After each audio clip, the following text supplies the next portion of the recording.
স্বপ্ন। প্রত্যেক মানুষ স্বপ্ন দেখে, আর প্রত্যেক মানুষ এই আশাও করে যে তার স্বপ্ন পূরণ হোক। কিন্তু তার স্বপ্ন কখনো পূরণ হয় না যারা প্রথমেই এই কথা ভেবে নেন যে তাদের স্বপ্ন পূরণ হয়ে গেছে। তাদের স্বপ্ন যথার্থ হয় যারা প্রয়াস করতে থাকে, নিরন্তর প্রয়াস। সেই জন্য জীবনে চেষ্টা চালিয়ে যান, পরিশ্রম করতে থাকুন, আর পূর্ণ বিশ্বাসের সাথে নিজের স্বপ্ন পূরণ করার দিকে অগ্রসর হয়ে পড়ুন।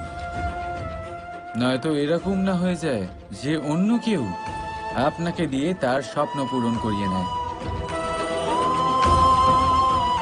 রাধা রাধা। জীবনে শিখরে পৌঁছানোর জন্য মানুষের কি প্রয়োজন হয়ে থাকে? সিঁড়ির। কিন্তু তাও প্রত্যেক মানুষ, প্রত্যেক ব্যক্তি শিখরে পৌঁছতে পারেন না। এর কারণ কি? কারণ একটা হতে পারে যে মানুষ কল্পনা করতে থাকেন কিন্তু সিঁড়ি খুঁজে পান না। কিছু মানুষ খুঁজে নেন কিন্তু তা পেয়ে এতটাই প্রসন্ন হয়ে যান যে তারপর আর কোনো কর্মই করেন না। খুব সোজা ব্যাপার। অনেক মানুষ সিঁড়ি খুঁজে পান না, আর যদি পেয়েও যান তাও যতক্ষণ না তাতে চড়ছেন সেই শিখরে পৌঁছবেন কি করে? যতক্ষণ না আপনি পরিশ্রম করছেন, যতক্ষণ না সেই সিঁড়িতে আপনি চড়ছেন, যতক্ষণ না ক্লান্ত হচ্ছেন, আপনার পায়ে হাঁটুতে ব্যথা না হচ্ছে, ততক্ষণ এই শিখরে পৌঁছানোর সৌভাগ্য লাভ করতে পারবেন না। তাহলে কল্পনার সাথে কর্ম করুন, পরিকল্পনার সাথে পরিশ্রম করুন, সব কিছু পাবেন। আসুন আমার সাথে ভালোবেসে বলুন রাধা রাধা। বৃষ্টির ফোঁটা কত ছোট, কিন্তু সাগর কত বড়। হিমখণ্ড কত ছোট, হিমালয় কত বড়।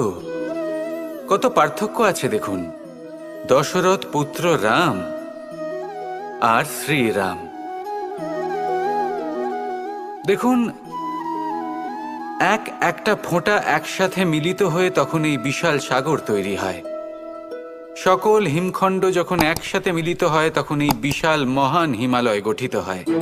সেইভাবেই একটা ছোট্ট বনবাস দিয়ে শুরু হয়েছিল একটা যাত্রা, রাম থেকে শ্রীরাম হবার পথে, মর্যাদা পুরুষোত্তম হবার জন্য।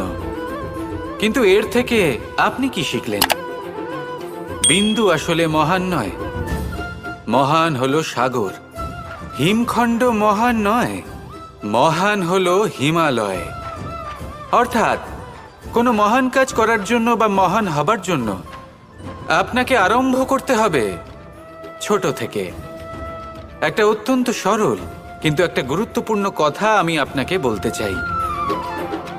দেখুন, আরম্ভ করার জন্য প্রথমেই আপনার মহান হবার কোনো প্রয়োজন নেই। কিন্তু হ্যাঁ, মহান হবার জন্য প্রথমে আরম্ভ করা অত্যন্ত প্রয়োজনীয়।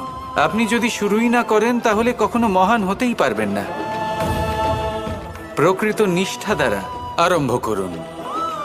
আপনার পদক্ষেপ, আপনার কর্ম যতই ক্ষুদ্র হোক না কেন, তা করতে থাকুন, নিরন্তর চেষ্টা করতে থাকুন। তারপর দেখবেন এই যে মহানুভবতা নিজে পথ চলে আপনার কাছে আসবে। তাই আপনি এটাই করুন আর আমার সাথে ভালোবেসে বলুন রাধা রাধা।